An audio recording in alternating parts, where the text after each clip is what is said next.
Hello guys, स्वागत है आपका बिहार शिक्षक भर्ती 2023 में। ठीक है। और आज की क्लास हम जो जीके की क्लास है वो लेने वाले हैं और हम बात करेंगे जो जो नया सिलेबस आया है, नए सिलेबस के अनुसार हम जो है क्लास ले रहे हैं। और इसमें जो सामान्य अध्ययन है, ठीक है, सामान्य अध्ययन और सामान्य विज्ञान आना है दोनों। ठीक है। तो हम सामान्य अध्ययन के बारे में बात कर रहे हैं जो इम्पोर्टेंट है और जो पेपर में इन्हीं सबसे पेपर में आने के सबसे ज़्यादा चांसेस हैं। ठीक है। तो उसमें हम बात करते हैं। चलिए हम इसमें बात करते हैं।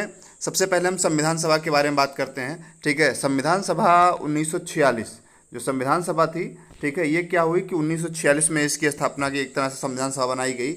और उसमें क्या हुआ, संविधान सभा बनाने के बाद में जब संविधान बनने की शुरुआत हुई उसके बाद में एक प्रारूप समिति बनाई गई।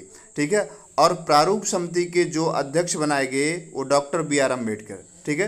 प्रारूप समिति के अध्यक्ष बनाए गए डॉक्टर भीमराव अम्बेडकर प्रारूप समिति के अध्यक्ष बनाए गए। ठीक है। तो आपको ये ध्यान में रखना है कि जो प्रारूप समिति थी उसके जो अध्यक्ष थे डॉक्टर भीमराव अम्बेडकर। ठीक है। उसके बाद में हम देखेंगे कि संविधान बनाने में लगभग कितना समय लगा, जो संविधान बनाने में लगभग कितना समय लगा। ठीक है। तो संविधान बनाने में लगभग 2 वर्ष 11 महीने और 18 दिन लगे। ठीक है। तो आपको ये चीज़ ध्यान में रखनी है कि संविधान बनाने में जो समय लगा, ठीक है, वो 2 वर्ष 11 महीने और 18 दिन। ठीक है। 2 वर्ष 11 महीने और 18 दिन में संविधान पूरी तरह से बनकर तैयार हुआ। और जब ये संविधान बनकर तैयार हुआ, ठीक है, और तैयार होने के बाद में, ठीक है, संविधान बनकर तैयार हुआ और तैयार होने के बाद में हमने संविधान को जब स्वीकार किया, ठीक है, जिस दिन अंगीकृत किया, स्वीकार किया, वो डेट थी 26 नवंबर 1949। ठीक है। वो कौन सी डेट थी? वो डेट थी 26 नवंबर 1949 को हमारा संविधान बनकर तैयार हुआ और उसको हमने स्वीकार किया। ठीक है। ये डेट थी 26 नवंबर 1949। ये आपको ध्यान में रखना है। कई बार कन्फ्यूजन में होता है संविधान हमारा कब स्वीकार किया गया और हमारा संविधान कब लागू किया गया, इन दोनों में कन्फ्यूजन होती है। ठीक है। और इसी से, ठीक है, आप इसी से कि 26 नवंबर 1949 को हमारा संविधान बनकर तैयार हुआ और उसी दिन को हम संविधान दिवस मनाते हैं।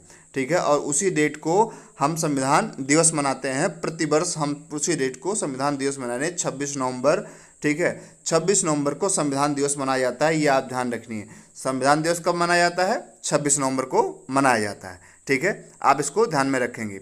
साथ में अब देखते हैं कि संविधान अब बनकर तैयार हुआ, बनकर तैयार होने के बाद में वो लागू हुआ और लागू होने के बाद एक तरह से बनकर तैयार हुआ और तैयार होने के बाद पूरी तरह स्वीकार किया गया। ठीक है। 26 नवंबर 1949 स्वीकार किया गया। उसके बाद में क्या हो रहा है कि संपूर्ण भारत में जब लागू कब हुआ, ठीक है, पूरे भारत में 1950 में संविधान लागू हुआ। ठीक है। और जिस दिन लागू हुआ उस दिन 26 जनवरी 1950 को, ठीक है, 26 जनवरी 1950 को पूरे देश में लागू हुआ और उस दिन को हम गणतंत्र दिवस के रूप में मनाते हैं। ठीक है। यानी जिस दिन संविधान को स्वीकार किया गया, ठीक है, जिस दिन संविधान को स्वीकार किया गया, ठीक है, इस दिन को हम 26 जो संविधान दिवस के रूप में मनाते हैं। ठीक है। और जिस दिन संविधान पूरे देश में लागू हुआ, ठीक है, उस दिन को हम गणतंत्र दिवस के रूप में प्रतिवर्ष मनाते हैं। ठीक है। संविधान के जो मूल संविधान था, ठीक है, यानी जो सबसे पहले बने मूल जो संविधान था उसमें कितने भाग थे? ठीक है। जो मूल संविधान था उसमें कुल मिलाकर 22 भाग थे। ठीक है। जो मूल संविधान था उसमें कुल मिलाकर कितने भाग थे? 22 भाग थे। मूल जो संविधान था जो सबसे पहले बना, जो, ठीक है, उसमें 22 भाग थे। उसके बाद में क्या हुआ कि 22 भाग थे उसमें, ठीक है, जो मूल संविधान था उसमें 22 भाग थे। और 22 भाग के बाद में संविधान में जो अनुच्छेद थे, ठीक है, 395 अनुच्छेद, हमारे संविधान में 395 अनुच्छेद थे। लेकिन अब क्या हुआ कि बहुत सारे अनुच्छेद उसमें जोड़े गए। जो है समय के साथ में क्या होता है कि परिवर्तन होता रहता है। समय के साथ में बहुत सारे नियम कानून और इन चीज़ों में परिवर्तन लाना होता है। तो उसी के साथ में जो है उन अनुच्छेद में, लेकिन मूल अनुच्छेद, ठीक है, एक तरह से जितने अनुच्छेद थे मेनता 395 अनुच्छेद। ठीक है। हमारे संविधान में कितने अनुच्छेद थे? 395।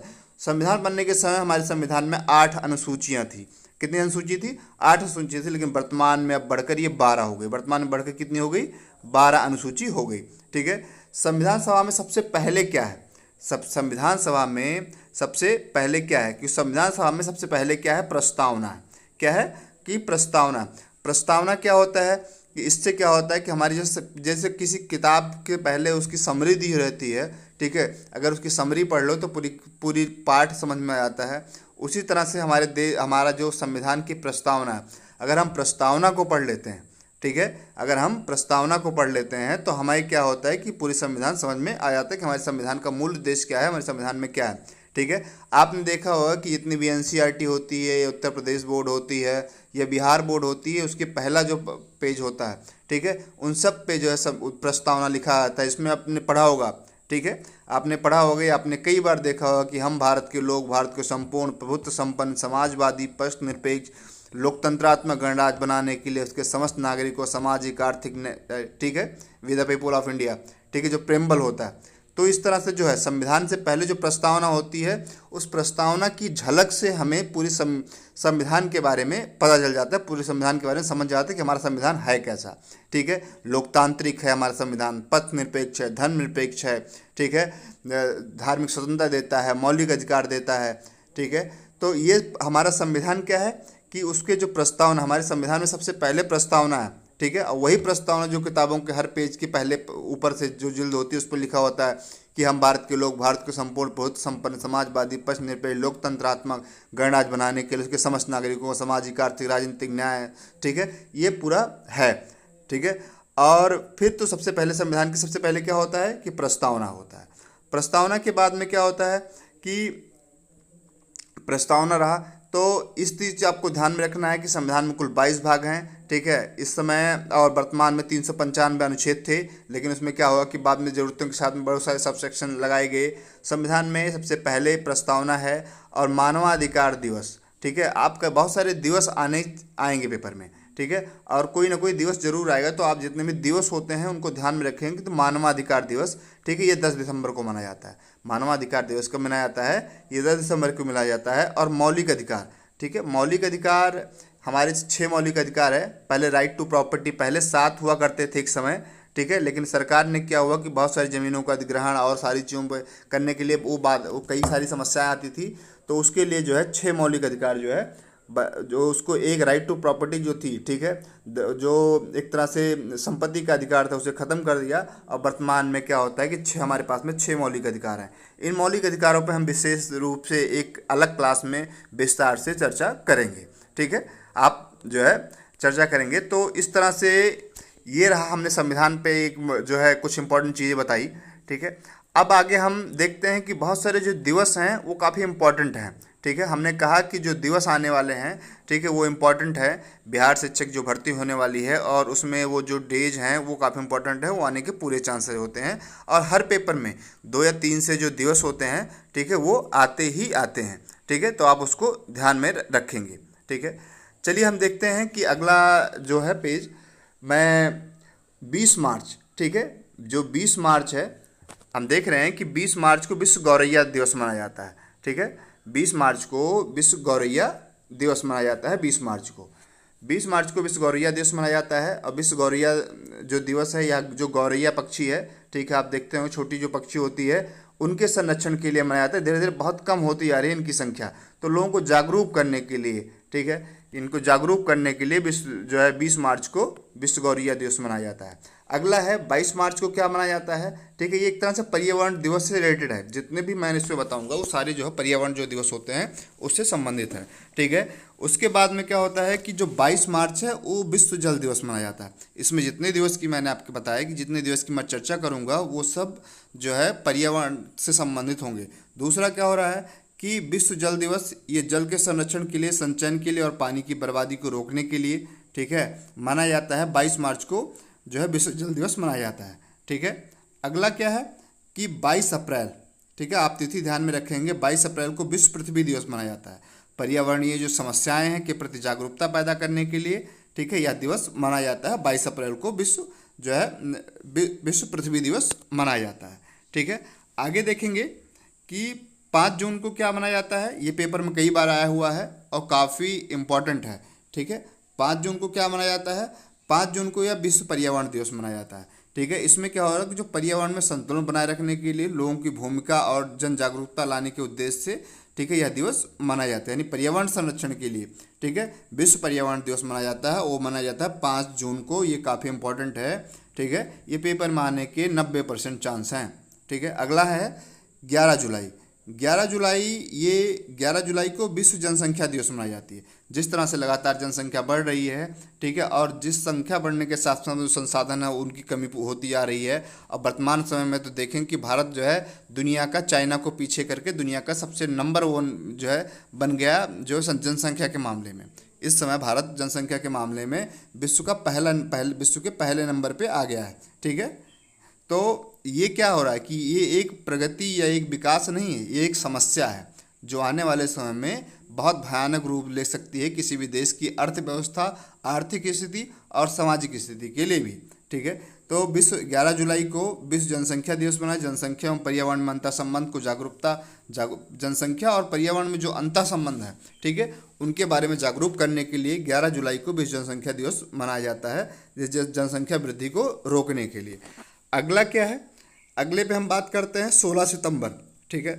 16 सितंबर को जो है विश्व ओजोन दिवस, 16 सितंबर को विश्व ओजोन दिवस मनाया जाता है। और ओजोन की परतों को नुकसान पहुंचाने वाले, जिस तरह से क्या हो रहा है कि कार्बन मोनोऑक्साइड और बहुत सारी जहरीली गैसें पर्यावरण में आ रही हैं, और उन गैसों को जो है वो क्या करें कि हमारे जो ओजोन परत है, ठीक है, ओजोन परत है जो हमें परावैगनिक किरणों से बचाती है, उसमें क्या हो, लगातार छेद होते जा रहे हैं।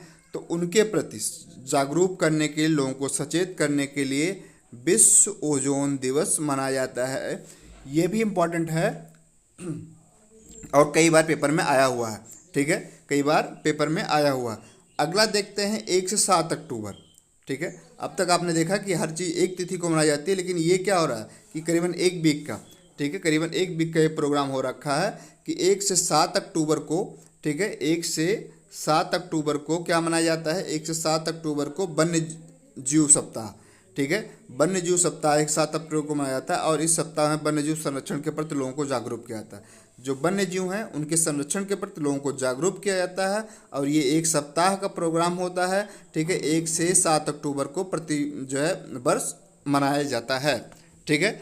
आगे देखते हैं, अगला क्या है कि 13 अक्टूबर, ठीक है। 13 अक्टूबर को क्या होता है कि जो 13 अक्टूबर है, ठीक है, 13 अक्टूबर को अंतर्राष्ट्रीय प्राकृतिक, ठीक है, 13 अक्टूबर को अंतर्राष्ट्रीय प्राकृतिक आपदा निवारण दिवस मनाया जाता है, ठीक है। 13 अक्टूबर को अंतर्राष्ट्रीय प्राकृतिक आपदा निवारण दिवस मनाया जाता है। और इस दिवस पर प्राकृतिक आपदाओं, ठीक है, बाढ़, तूफान, सूखा, बादल फटना आदि की जागरूकता उत्पन्न करना है, ठीक है, आपदा प्रबंधन के उपायों पर चर्चा करना है, ठीक है। यानी 13 अक्टूबर को अंतर्राष्ट्रीय प्राकृतिक आपदा निवारण दिवस मनाया जाता है। तो आप इन जो दिवस हैं इनको ध्यान में रखेंगे। इसमें जितनी बताया मैंने, ये सारे जो दिवस हैं वो पर्यावरण संबंधित हैं, ठीक है।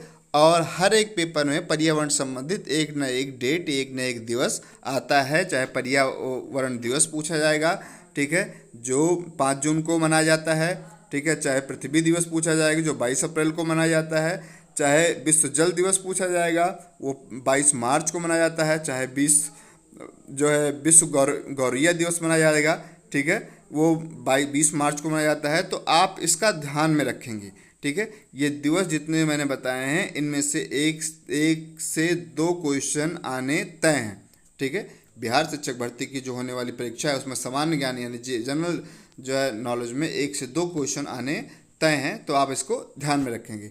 चलिए हम अगले टॉपिक की तरफ बढ़ते हैं, ठीक है। और अगले टॉपिक में क्या हो रहा है कि हम कुछ, मैंने पिछले में भी कुछ महत्वपूर्ण घटनाएं, इतिहास की जो महत्वपूर्ण घटनाएं थी, ठीक है, उसके बारे में जाना था, लेकिन इसमें भी कुछ महत्वपूर्ण घटनाएं हैं जो डेट है उसको हमें ध्यान में रखना है, ठीक है।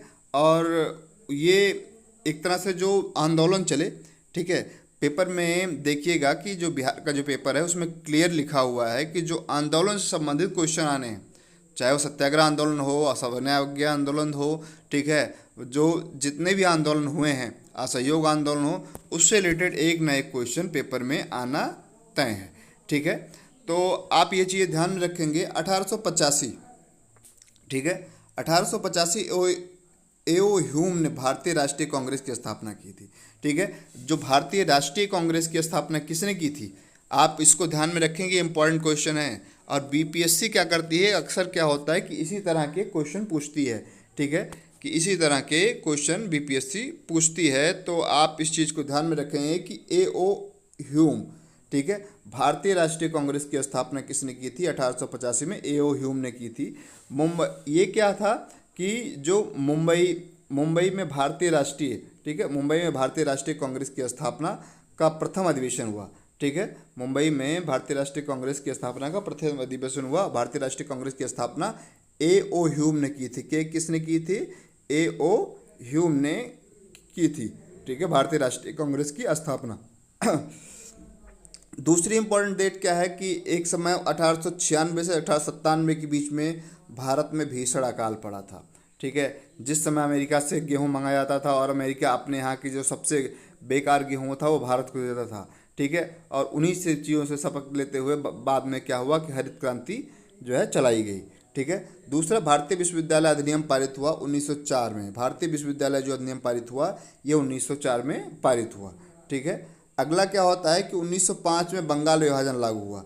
जो बंगाल विभाजन है ये 1905 में लागू हुआ, ये तिथि याद रखना, ठीक है। 1912 में दिल्ली राजधानी बनाई गई, ठीक है। दिल्ली भारत की राजधानी कब बनाई गई? 1912 में दिल्ली राजधानी भारत की राजधानी बनाई गई। अगला जो ये काफ़ी इंपॉर्टेंट है, आप इसको ध्यान में रखेंगे, ये काफ़ी इंपॉर्टेंट है, इसको ध्यान में रखेंगे। 1913 में, ठीक है, गांधी जी ने अफ्रीका में सत्याग्रह किया। गांधी जी ने कब सत्याग्रह किया था? 1913 में। 1913 में गांधी जी ने अफ्रीका में सत्याग्रह किया था, जब उनको ट्रेन से उतार दिया गया था। 1914 में प्रथम विश्व युद्ध हुआ। पहला जो विश्व युद्ध था वो 1914 में हुआ, ठीक है।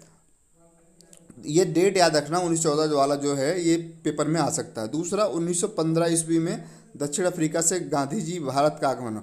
1915 में क्या हुआ कि दक्षिण अफ्रीका से गांधी जी भारत आए, भारत 1915 में आए, ठीक है। 1916, ये डेट याद रखना, 1916 में विश्व बनारस, ठीक है।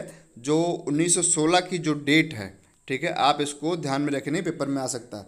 1916 में बनारस हिंदू विश्वविद्यालय स्थापित हुआ, ठीक है। और बनारस हिंदू विश्वविद्यालय स्थापित हुआ तिलक एनिवेशन द्वारा होम रूल लीग आह्वान, ठीक है। और तिलक और एनिवेशन द्वारा जो होम रूल लीग था उसका भी आह्वान किया गया। और 1919 मैंने आपको पहले बताया हुआ है, ठीक है, ये काफ़ी इंपॉर्टेंट डेट है। और 1919 को क्या हुआ था, आपको ध्यान में आ रहा होगा कि 1919 में क्या हुआ था। 1919 में क्या हुआ था कि 6 अप्रैल रॉयल टैक्स के विरुद्ध हड़ताल का आह्वान किया गया, ठीक है। इसमें कई सारे केस हुए थे इस डेट में। 6 अप्रैल को जो है रोलेट एक्ट का जो है विरुद्ध हड़ताल जारी हुआ, जिसे हम काला कानून कह सकते थे, ठीक है। उस पर क्या हुआ कि जो नमक बनाने की जो कानून था उस पर रोक लगाया गया, ठीक है। और इसके साथ में क्या था कि जो रोलेट एक्ट था, इसमें क्या हुआ कि इसका क्या था कि बिना किसी कार्रवाई, बिना किसी पूछताछ के, बिना किसी सुनवाई के उठा के जेल में डाल दिया जाएगा, ठीक है। इसे काला कानून कहते हैं, ये रोलेट एक्ट कहते हैं। दूसरा, इसी 1919 में 13 अप्रैल को जो है जलियांवाला बाग हत्याकांड हुआ था। जलियांवाला बाग हत्याकांड हुआ, इसमें जनरल डायर के कहने पर, ठीक है, सिपाहियों ने गोली चला दी और उस पर क्या अंदर जलियांवाला बाग के अंदर, इसमें ज़्यादा दरवाजे नहीं निकलने के, ठीक है, बहुत सारे जो लोग, हज़ारों की संख्या में जो है लोग, बच्चे, बीवी, ठीक है, लोगों की, और उसके साथ में क्या था कि बहुत सारी जो है मासूम लोग जो निहत्थे थे उनके ऊपर गोलियां चला दी गई, ठीक है। साथ में उसी 1919 में, ठीक है, ये डेट, ये 1919 काफ़ी इम्पोर्टेंट है, ठीक है। मांटेओ चेम्सफोर्ड में अधिनियम, जो मांटेओ जो चेम्सफोर्ड सुधार अधिनियम हुआ, ठीक है। और उसी में मांटेओ जो चेम्सफोर्ड सुधार आंदोलन हुआ। तो 3 चीज़ें डालेंगे, जो रोलेट एक्ट था के विरुद्ध हड़ताल, कानून जो बिना किसी पूछताछ के उठा के सीधा जेल में डाल दिया जाएगा बिना किसी सुनवाई के। 13 अप्रैल को जलियांवाला बाग हत्याकांड हुआ, ये भी 1919 में हुआ। और 1919 में मांटेओ चेम्सफोर्ड सुधार आंदोलन भी हुआ, ठीक है। अगला क्या है? 1920, ठीक है। अगला क्या है? 1920 में अलीगढ़ मुस्लिम विश्वविद्यालय बना। 1920 में जो अलीगढ़ मुस्लिम विश्वविद्यालय है वो बना। गांधी जी का प्रथम असहयोग, ठीक है, 1920 में हुआ। गांधी जी का जो प्रथम असहयोग था वो 1920 में ही हुआ।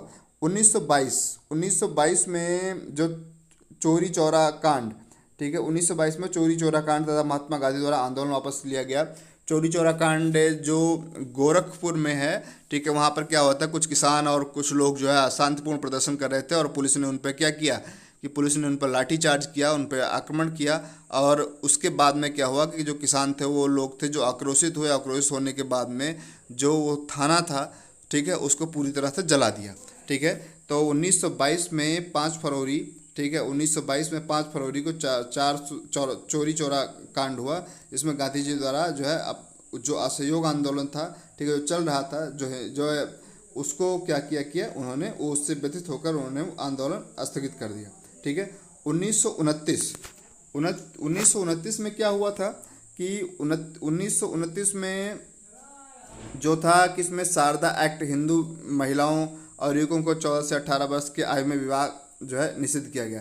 जो शारदा एक्ट था 1929 में, शारदा एक्ट, इस चीज़ को ध्यान में रखिएगा, पेपर में आने के चांसेस हो सकते हैं। ठीक है, शारदा एक्ट हिंदू महिलाओं तथा युवकों के 14, ठीक है, और 18 वर्ष की कम आयु में विवाह निषिद्ध किया। ठीक है, अगर 18 वर्ष से कम आयु है और जो है 14 वर्ष से कम आयु, इसमें जो विवाह उसे निषिद्ध किया।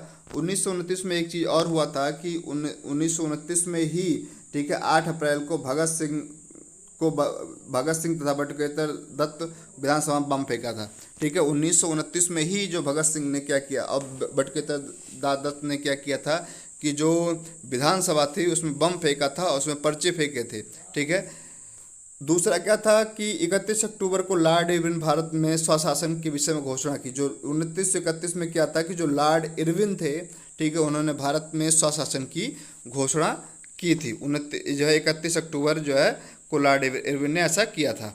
31 दिसंबर, ठीक है, आप देखेंगे कि 31 दिसंबर को क्या हुआ था कि 31 दिसंबर को कांग्रेस लाहौर अधिवेशन पूर्ण स्वराज की मांग की। 31 दिसंबर को कांग्रेस का लाहौर अधिवेशन हुआ और उसमें क्या किया गया कि उस लाहौर अधिवेशन में पूर्ण स्वराज की मांग की गई। ठीक है, पूर्ण स्वराज की मांग की गई। अगला देखते हैं, इसमें भी कुछ इम्पोर्टेंट डेट है। ठीक है, उन डेट को भी हम देखेंगे। और 1930, ये चीज़ आप ध्यान में रखना, सिलेबस में एक क्लियर आया है कि आंदोलन से रिलेटेड क्वेश्चन पूछे जाएंगे। ठीक है, तो आपको ये चीज़ ध्यान में रखना है कि 29 तो जो है 1930, ठीक है, 1930 को क्या हुआ था, और ये इम्पोर्टेंट आंदोलन भी है, मैं आंदोलन के बारे में और अच्छे से एक्सप्लेन करूँगा। 1930 14 फरवरी को कांग्रेस सविनय अवज्ञा आंदोलन प्रस्तावित की थी। कांग्रेस ने 14 फरवरी को सविनय अवज्ञा आंदोलन प्रस्तावित किया 1930 में। ठीक है, 12 मार्च गांधी जी ने नमक कानून तोड़ा था, डांडी यात्रा की। वो अपने आश्रम से, ठीक है, डांडी जो अपने साबरमती नामक जो आश्रम था वहाँ से निकले और डांडी तक गए और डांडी से वहाँ पर उन्होंने जो अंग्रेजों के बनाए हुए जो कानून थे, नमक कानून थे, उसको तोड़ा और उसे तोड़कर नमक बनाया। ठीक है, और उससे वो कानून टूट गया और जो है 12 मार्च, ठीक, गांधी जी ने नमक कानून तोड़ना था, डांडी यात्रा करना। 1931, ठीक है, 1931 जो है ये भी का इम्पोर्टेंट है। 1931 में क्या हुआ था कि जो गांधी इरविन समझौता हुआ था।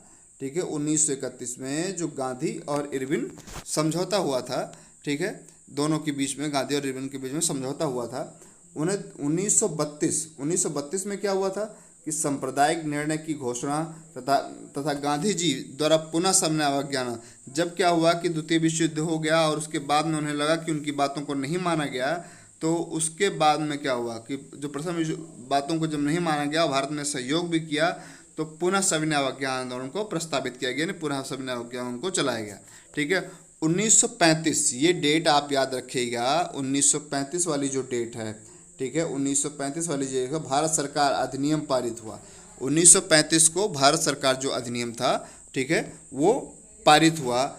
अगला क्या होता है कि नए चुनाव का नवीन, ठीक है, नए चुनाव का नवीन एवं प्रांतीय सरकारें, ठीक है, इसमें एक संशोधन किया गया जो भी चीज़ रही कि 1937 में नए चुनाव के लिए नवीन एवं प्रांतीय सरकारों के लिए कहा गया। ठीक है, 1939 में क्या हुआ, ठीक है, 1939 के बारे में हम जानते हैं, इसमें जो है कई सारी घटनाएं हुई है।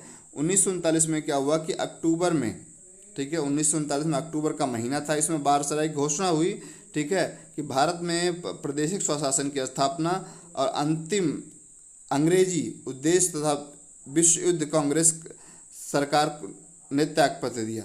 ठीक है, और विश्व युद्ध जो कांग्रेस सरकार ने उसने त्याग किया और भारत में स्वशासन की जो स्थापना थी, जो मांग थी, ठीक है, उसको जो क्या किया कि उस मांग को और उस अंतिम अंग्रेजी उद्देश्य तथा द्वितीय विश्व युद्ध और सरकारों ने त्यागपत्र दिया। ठीक है। 1940 मुस्लिम लीग ने पाकिस्तान का प्रस्ताव पास किया और अंग्रेजों का अगस्त प्रस्ताव। ठीक है। ये दो चीज़ें हुई थी, इसमें क्या हुई थी कि दो चीज़ें हुई थी, और दो चीज़ों में क्या था कि मुस्लिम लीग ने पाकिस्तान का प्रस्ताव पास किया।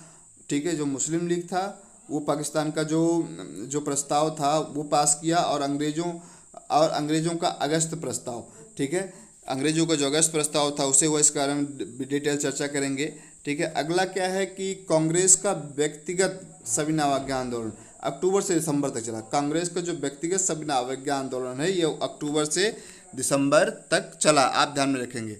भारत छोड़ो, कांग्रेस का भारत छोड़ो प्रस्ताव तथा आंदोलन 1942।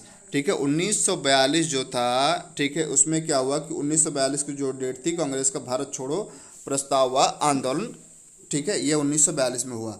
1943 में क्या हुआ कि नेताजी सुभाष चंद्र बोस टोक्यो यानी जापान पहुंचे और स्वतंत्र भारत की सरकार का गठन एवं आज़ाद हिंद फौज की स्थापना की। और उन्होंने स्वतंत्र भारत सरकार की, ठीक है, भारत की सरकार का गठन एवं आज़ाद हिंद फौज जो आज़ाद हिंद फौज की स्थापना किसने की थी? नेताजी सुभाष चंद्र बोस ने। ठीक है। 1945 मई जून, ठीक है, यूरोप में युद्ध समाप्त हो। 1945 में क्या हुआ कि जो है मई जून में, ठीक है, जो युद्ध था वो युद्ध समाप्त हुआ। ठीक है। मई जून 1945 में, मई जून में जो युद्ध चल रहा था, ठीक है, वो युद्ध समाप्त हुआ। ठीक है। 1946 में क्या हुआ कि 18 फरवरी को बम्बई में नौसेना का विद्रोह हुआ। 18 फरवरी को क्या हुआ कि जो है बम्बई में नौसेना का विद्रोह हुआ, और 1 जुलाई को संविधान सभा का चुनाव, ठीक है, 1 जुलाई को संविधान सभा का चुनाव हुआ, और 2 दिसंबर यानी जवाहरलाल नेहरू अंतरिम सरकार के प्रधानमंत्री बने। ठीक है। यानी 2 दिसंबर जो क्या था कि 2 दिसंबर यानी जो 2 दिसंबर का दिन था, उस दिन पंडित जवाहरलाल नेहरू हमारे देश के अंतरिम सरकार के रूप में शामिल हुए। ठीक है। ये इस तरह से ये रहा। और अगला आगे हम देखते हैं कि जो 1947 में क्या हुआ कि जो 1947 में ये हुआ कि 20 फरवरी, ठीक है, 1947 में 20 फरवरी की बात हो रही है कि ब्रिटिश प्रधानमंत्री एटली द्वारा, ठीक है, 1948 में से पूर्व भारत छोड़ने की घोषणा, ठीक है, की थी। और 3 जून लॉर्ड माउंटबेटन द्वारा 15 अगस्त 1947 को भारतीयों को राज सत्ता देने की घोषणा की। 15 अगस्त 1947 को जो भारतीय थे, भारतीयों को जिस तरह से लगातार उनकी मांग थी, ठीक है, उनको राज सत्ता देने का, ठीक है, जो प्रस्ताव, जो घोषणा की उन्होंने। 15 अगस्त को भारत का स्वतंत्रता दिवस भी मनाया जाता है। यानी समझिए कि उस 15 अगस्त जिस दिन लॉर्ड माउंटबेटन ने 15 अगस्त 1947 को भारतीयों को राज सत्ता देने की घोषणा की, ठीक है, उसी दिन से हमारा देश स्वतंत्र हो गया और उसी देश से हमारा देश आज़ाद हो गया। ठीक है। 1948 30 जनवरी, ठीक है, महात्मा गांधी 1948 में 30 जनवरी जो महात्मा गांधी जी अपने घर से बाहर निकल रहे थे, ठीक है, मंदिर में पूजा करने के लिए जा रहे थे, तभी जो है नाथूराम गोडसे नाम के एक व्यक्ति, ठीक है, जो उनके सुरक्षा में ही रहता था, ठीक है, उसने गांधी जी को, ठीक है, लगातार गोलियां मार दी। ठीक है, लगातार गोलियां मारी, और उससे क्या हुआ कि उन गोलियों से क्या हुआ, जो गांधी जी थे, ठीक है, 1948 में उनकी जो है हत्या हो गई। ठीक है। अगला देखते हैं। ठीक है। अगला जो है वो भी उसके बारे में हम डिस्कस करेंगे। ठीक है। बहुत सारे इस पेज में बहुत सारे सुधार जो हुए हैं। ठीक है। बहुत सारे इंपॉर्टेंट लोगों के बारे में बात करेंगे। महिलाओं के लिए जो कानून, ठीक है, महिलाओं के लिए कानून आपने देखा होगा कि जो सती प्रथा थी, ठीक है, जो सती प्रथा एक बहुत भयानक प्रथा थी, ठीक है, उसको हमारे 2 लोगों ने, ठीक है, राजा राम मोहन राय और लॉर्ड विलियम बेंटिक, ठीक है, इन दोनों लोगों ने मिलकर जो है जो सती प्रथा थी उसको समाप्त कराने में इन दोनों लोगों का भी बहुत बड़ा योगदान था। ठीक है। महिलाओं के लिए जो कानून था, राजा राम मोहन राय 1774 से 1833 ईस्वी में, ठीक है, और 18 से 25 में ब्रह्म समाज की स्थापना की। ये आप चीज़ ध्यान में रखना कि जो ब्रह्म समाज की स्थापना की किसने की, ठीक है, तो जो ब्रह्म समाज की जो स्थापना थी, ठीक है, ब्रह्म समाज की स्थापना करने वाले राजा राम मोहन राय थे। ठीक है। ब्रह्म समाज की स्थापना करने वाले राजा राम मोहन राय थे। ये शिक्षा के जो है पक्षधर थे। मूर्ति पूजा तथा व्यर्थ के कर्मकांडों में उनका विश्वास नहीं था। ठीक है, और कष्ट पर जाति की व्यवस्था एवं अमृता, ठीक है, जो, ठीक है, कष्ट पर जो जाति थी उनकी व्यवस्था और अस्पृश्यता, ठीक है, के विरोध था। तो इन लोगों ने क्या किया कि जो महिलाएं थी, महिलाओं की जो स्थिति थी उनको उबारने के लिए, उनको बेहतर करने के लिए राजा राम मोहन जी ने काम किया। ठीक है, कि इसमें सती प्रथा सबसे बड़ी चीज़ थी जो उन्होंने लॉर्ड विलियम बेंटिक के साथ में मिलकर उन्होंने सती प्रथा को ख़त्म कराया। ठीक है, आगे है ईश्वरचंद्र विद्यासागर। ठीक है, एक महान समाज सुधारक, लेखक, ठीक है, और समाज सेवी थे। ठीक है, ईश्वरचंद्र विद्यासागर। ठीक है, और राजा राम मोहन राय की कोशिशों के साथ लॉर्ड बैटिक, ठीक है, उन्होंने जो है 1829 में सती प्रथा को रोकने का कानून बनाया। 1829 में जो सती प्रथा थी उसको रोकने का कानून बनाया है उन्होंने। अगला है दयानंद सरस्वती। ठीक है, दयानंद सरस्वती के बारे में हम बात कर रहे हैं कि जो दयानंद सरस्वती थे, ठीक है, दयानंद सरस्वती 1824 से 1833 के बीच में एक सन्यासी आर्यों की वैदिक स्थिति को अपनाने पर जोर दिया और उन्होंने आर्य समाज की स्थापना की। दयानंद सरस्वती ने किसकी स्थापना की? ठीक है, दयानंद सरस्वती ने आर्य समाज की स्थापना की। दयानंद सरस्वती ने आर्य समाज की स्थापना की और इन्होंने जो है वह एक ईश्वर के पक्षधर थे। ठीक है, वो किसके पक्षधर थे? एक ईश्वर के पक्षधर थे। ठीक है, और इन्होंने शिक्षा के लिए बहुत सारे विद्यालय खोले, गुरुकुल पद्धति बनाए रखने के लिए हरिद्वार में लड़कों लड़कियों की गुरुकुल, ठीक है, कांगड़ी खोला। तो दयानंद सरस्वती, ये आप ध्यान में रखेंगे कि आर्य समाज की स्थापना दयानंद सरस्वती ने की है। ठीक है, और साथ में ये दूसरी चीज़ और ध्यान में रखेंगे कि राजा राम मोहन राय, ब्रह्म समाज की स्थापना राजा राम मोहन राय ने की है। ठीक है, आप इन चीज़ों का ध्यान रखेंगे। अगला है कि महादेव, ठीक है, गोविंद रानडे। ठीक है, जो महादेव गोविंद रानाडे जो थे वो 1842 से 1901 ईस्वी में मुंबई के आत्माराम पांडुरंग, ठीक है, स्थापित जो प्रार्थना समाज, यानी प्रार्थना समाज की, अब आपको देखना है कि प्रार्थना समाज की जो स्थापना थी वो किसने की? प्रार्थना समाज की जो स्थापना थी वो किसने की? वो महादेव गोविंद रानडे थे। ठीक है, उन्होंने प्रार्थना समाज की स्थापना, किसकी स्थापना की? प्रार्थना समाज की स्थापना की। पेपर में आ सकता है, इसके चांसेस हैं आने का। ठीक है, ब्रह्म समाज, ठीक है, आप ध्यान में रखेंगे, साथ में प्रार्थना समाज भी ध्यान में रखेंगे। और उसके ऊपर जो मैंने बताया, ठीक है, ब्रह्म समाज के साथ में प्रार्थना समाज के साथ में जो है आपको ये जो आर्य समाज से संबंध, आर्य समाज का जो है, ठीक है, इसको भी ध्यान में रखना है। और अगला जो महादेव रानडे जो प्रार्थना समाज की स्थापना की। ठीक है, अब आगे हम देखते हैं कि अगला क्या है। अगला और भी कुछ आंदोलन हैं, उनके बारे में हम डिस्कस कर रहे हैं। ठीक है, उन आंदोलन में जैसे जो महान व्यक्तियों के द्वारा जो चलाए गए कुछ आंदोलन थे, ठीक है, उसके बारे में हम बात कर रहे हैं। ठीक है,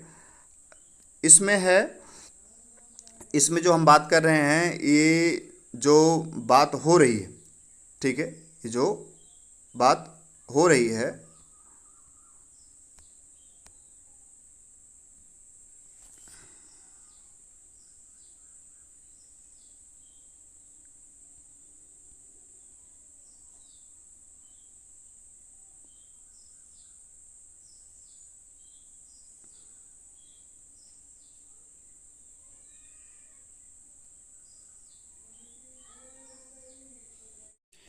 इस पेज में जो है हम बात करेंगे जो रामकृष्ण मिशन है। ठीक है, जो रामकृष्ण परमहंस जी थे, ठीक है, उनके बारे में बात कर रही है। ये एक ईश्वर के उपासक थे और ये ईश्वर में विश्वास करते थे और पश्चिमी संस्कृति की उपेक्षा, ठीक है, कि जो पश्चिमी संस्कृति की जो अपेक्षा, ठीक है, ये भारतीय जो संस्कृति थी, ठीक है, जो भारतीय संस्कृति थी उसमें विश्वास करते थे और उसकी भारतीय जो संस्कृति थी उसको बढ़ाने के लिए, ठीक है, उसको आगे प्रगति के लिए प्रयास किया इन्होंने। ठीक है, अगला है कि स्वामी विवेकानंद। ठीक है, ये बहुत चर्चित नाम है और बहुत ही प्रसिद्ध नाम है स्वामी विवेकानंद। ठीक है, स्वामी विवेकानंद से संबंधित एक क्वेश्चन आता है जिसमें पूछा जाता है कि रामकृष्ण मिशन की स्थापना किसने की थी? ठीक है, जो रामकृष्ण मिशन की स्थापना किसने की थी? तो रामकृष्ण की जो मिशन है, ठीक है, आप ये देख रहे हैं कि रामकृष्ण जो मिशन है, ठीक है, रामकृष्ण मिशन की स्थापना स्वामी विवेकानंद ने की थी। रामकृष्ण की स्थापना किसने की थी? स्वामी विवेकानंद ने की थी। ठीक है, ये जो है स्वामी विवेकानंद 1862 से 1902 तक ईस्वी तक रहे। ठीक है। ये रामकृष्ण परमहंस, ये जो रामकृष्ण परमहंस हैं, इनके शिष्य थे स्वामी विवेकानंद। इनके कौन थे? इनके शिष्य थे स्वामी विवेकानंद, और रामकृष्ण मिशन की स्थापना स्वामी विवेकानंद ने की। ठीक है। इन्होंने भारतीय समाज और पश्चिमी छापा के विरोधी थे। ठीक है। ये गर्व से कहते थे कि मैं भारतीय हूँ तथा प्रत्येक भारतीय मेरा भाई है। ठीक है। इन्होंने अंधविश्वास, अस्पृश्यता विरोधी, ठीक है, मानव स्वतंत्रता, समानता की शिक्षा दी, और उन्होंने ज्ञान, भक्ति, योग, कर्म पर विशेष बल दिया। ठीक है। उन्होंने वैज्ञानिक सोच को महत्व दिया। ठीक है। तो आपको ये चीज़ ध्यान में रखना है कि रामकृष्ण मिशन की स्थापना स्वामी विवेकानंद ने की। ठीक है। और स्वामी विवेकानंद के जो गुरु थे रामकृष्ण परमहंस थे। आगे देखते हैं जो मुस्लिम सुधार आंदोलन। ठीक है। जो मुस्लिम सुधार आंदोलन हुआ, मुस्लिम सुधार आंदोलन में जो सर सैयद अहमद खां का काफ़ी बड़ा रोल रहा। ठीक है। जो मुस्लिम सुधार आंदोलन हुआ, उस मुस्लिम सुधार आंदोलन में जो सर सैयद अहमद खां, ठीक है, इनका काफ़ी बड़ा रोल रहा। और इन्होंने क्या हुआ कि साइंटिफिक सोसाइटी, ये आप चीज़ ध्यान में रखेंगे। ठीक है। सोसाइटियों से रिलेटेड क्वेश्चन आने हैं। सो साइंटिफिक सोसाइटी की स्थापना किसने की? साइंटिफिक सोसाइटी की जो स्थापना थी सर सैयद अहमद खां ने की। इन्होंने विज्ञान समिति, ठीक है, जिसे साइंटिफिक सोसाइटी या विज्ञान समिति भी कह सकते हैं, दोनों तरह से आ सकता है। अगर विज्ञान समिति आती है तो आप ये कंफ्यूज नहीं होना है, इसमें आपको यही देखना है कि सर सैयद अहमद साहब ने ही इसकी स्थापना की। ठीक है। इन्होंने मुसलमानों के लिए अंग्रेजी शिक्षा, जो मुस्लिम थे उनके लिए अंग्रेजी शिक्षा और पश्चिमी विज्ञान पढ़ाने तथा आधुनिक विचारों को अपनाने की बात कही। उन्होंने क्या कहा कि जो मुस्लिम थे उनको जो है आधुनिक शिक्षा, ठीक है, ज्ञान, अंग्रेजी शिक्षा और आधुनिक विचारों को अपनाने की बात कही। ठीक है। और इन्होंने मुसलमानों के लिए अलीगढ़ में एग्लो ओरिएंटल, ठीक है, अलीगढ़ में एग्लो ओरिएंटल विद्यालय खोला, और यहीं बाद में अलीगढ़ मुस्लिम विश्वविद्यालय के नाम से विकसित हुआ। जो अलीगढ़ मुस्लिम विश्वविद्यालय है, इसी के नाम से विकसित हुआ। ठीक है। आगे देखते हैं, कुछ और महत्वपूर्ण व्यक्तियों के बारे में जानते हैं। ठीक है। जैसे पारसी सुधार आंदोलन। ठीक है। आंदोलन से रिलेटेड पेपर में आने ही आने हैं। ठीक है। तो आप सारे जितने भी आंदोलन उनको ध्यान में रखें। जो पारसी सुधार आंदोलन किसने शुरू किया? दादा भाई नौरोजी ने। ठीक है। जो दादा भाई नौरोजी थे उन्होंने पारसी सुधार आंदोलन की जो है शुरू किया था। इन्होंने पारसियों की सामाजिक बुराई और धार्मिक अंधविश्वास को दूर किया। इन्होंने पारसी समुदाय के आधुनिक और भारतीय जो है समाज के अनुरूप बनाने का प्रयास किया। ये किसने किया? दादा भाई नौरोजी ने। ठीक है। दलित जातियों में सुधार आंदोलन। ठीक है। आप इसे ध्यान रखेंगे, ज्योतिबा फूले काफ़ी चर्चित चेहरे हैं, इनसे संबंधित पेपर में कई बार प्रश्न आते रहते हैं। ठीक है। तो आप ज्योतिबा फूले को ध्यान में रखेंगे। ठीक है। ज्योतिबा जो फूले हैं उनको आप ध्यान में रखेंगे। इनका क्या था प्रयास? इन्होंने दलितों के जातीय आंदोलन, ठीक है, दलित जातियों के सुधार आंदोलन, ठीक है, दलित जातियों के सुधार आंदोलन थे। तो ज्योतिबा फूले का पूरा नाम ज्योतिराव, ठीक है, गोविंद राव फूले था। इन्होंने सितंबर 1873 में महाराष्ट्र में सत्य शोधक समाज, ठीक है, आपको ये चीज़ ध्यान में रखनी है, पेपर में ये आने के सबसे ज़्यादा चांसेस होते हैं। ठीक है। सत्य शोधक समाज, ठीक है, यानी जो ज्योतिबा का गठन किया, जो यानी सत्य शोधक समाज था, उसका गठन कौन किया? कि ज्योतिबा ने किया। ठीक है। ज्योतिबा फूले ने किया। इन्होंने दलित महिलाओं, ठीक है, दलित एवं महिलाओं के विकास के लिए, ठीक है, शिक्षा व्यवस्था और अधिक विद्यालय खोले। ठीक है। जो दलित महिलाएं थी, वो पुरुष थे, उनके विकास के लिए, ठीक है, उनकी उन्नति के लिए, उनके प्रगति के लिए काम किया। और साथ में क्या था कि उन्होंने जो है शिक्षा और व्यवस्था के लिए बहुत सारे विद्यालय ओपन किए। ठीक है। तो सत्य शोधक समाज की जब बात आएगी तो आपको ज्योतिबा फूले का नाम याद रहना चाहिए, क्योंकि ये इम्पोर्टेंट है। ठीक है। अगला है सावित्रीबाई फूले। ठीक है। अगला क्या है कि सावित्रीबाई फूले 1831 से 1897 ईस्वी तक रही है और ज्योतिबा फूले की पत्नी थी। ये आपको जो सावित्रीबाई फूले जो हैं, ठीक है, सावित्रीबाई फूले जो ज्योतिबा फूले हैं, ठीक है, सावित्रीबाई फूले जो हैं, ये जो ज्योतिबा फूले हैं, इनकी पत्नी थी, कौन थी? सावित्रीबाई फूले। ठीक है। इनकी पत्नी थी सावित्रीबाई फूले। ठीक है। ज्योतिबा फूले की पत्नी थी। उन्होंने अपने जीवन में एक मिशन से, इन्होंने का जो जीवन था एक मिशन की तरह जिया। ठीक है। इनका उद्देश्य था कि विधवा विवाह कराना। ठीक है। पहले के टाइम में क्या था कि जो विधवा हो जाती थी उनका विवाह नहीं होता था, सती प्रथा थी, या तो अपने पति के साथ में वो उनके चिता पर बैठ कर उनकी, ठीक है, वो आत्मदाह उनको हो जाता था, उनको जला दिया जाता था, ठीक है। लेकिन बाद में राजा राम मोहन राय और बैटिक, ठीक, लॉर्ड जो विलियम बैटिक थे, उनकी सहयोग से जो है सती प्रथा का अंत हुआ। और उसके बाद में जो विधवा विवाह कराना, ठीक है, इनका विधवा विवाह, छुआछूत मिटाना, महिलाओं की मुक्ति और दलित महिलाओं को शिक्षित बनाना, ठीक है, इन्होंने पुणे में प्रथम बालिका विद्यालय की शुरुआत की और शिक्षा से जुड़े कार्यों में लगी रही, और इनका सामाजिक कार्यों में सक्रिय योगदान रहा। जो सावित्रीबाई फुले हैं, ठीक है, इनका जो सामाजिक कार्य में भी एक काफ़ी सक्रिय योगदान रहा। तो इस तरह से हमने बहुत सारे इम्पोर्टेंट चीज़ें देखी, ठीक है, बहुत सारे महत्वपूर्ण व्यक्तियों के बारे में जाना, बहुत सारे आंदोलन के बारे में जाना। आप इसको ध्यान में रखेंगे, ठीक है। सत्य शोधक समाज, ज्योतिबा फूले, ठीक है, दादा भाई नौरोजी जो पारसी सुधार आंदोलन है, मुस्लिम सुधार आंदोलन, सर सैयद अहमद, इन्होंने साइंटिफिक सोसाइटी का भी गठन किया। रामकृष्ण मिशन की स्थापना स्वामी विवेकानंद ने की, ठीक है, परमहंस, ठीक है, रामकृष्ण परमहंस ये स्वामी विवेकानंद जी के गुरु थे। तो इस तरह से हमने जो जीके था हमने उस पर डिस्कस किया, ठीक है, जनरल जो सामान्य ज्ञान है उस पर डिस्कस किया, और इससे कई सारे क्वेश्चन आपके एग्जाम में फंसने वाले हैं, ठीक है। आप इसको जो है एक दोबारा अच्छे से देखिएगा, ठीक है, कई बार देखिएगा, जिससे क्या होगा कि आपको इससे संबंधित अगर कोई भी क्वेश्चन आता है, और आएंगे ही आएंगे, ठीक है, तो आपको ध्यान में रखिएगा। जैसे पिछले में मैंने जो आगे उसके पहले जो मैंने बताया कि पर्यावरण, ठीक है, जो पर्यावरण दिवस के बारे में बहुत सारे बताया, वो भी काफ़ी इंपॉर्टेंट है, ठीक है।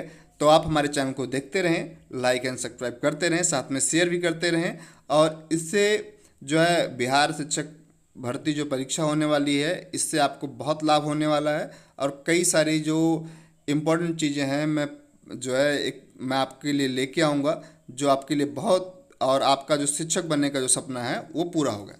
धन्यवाद।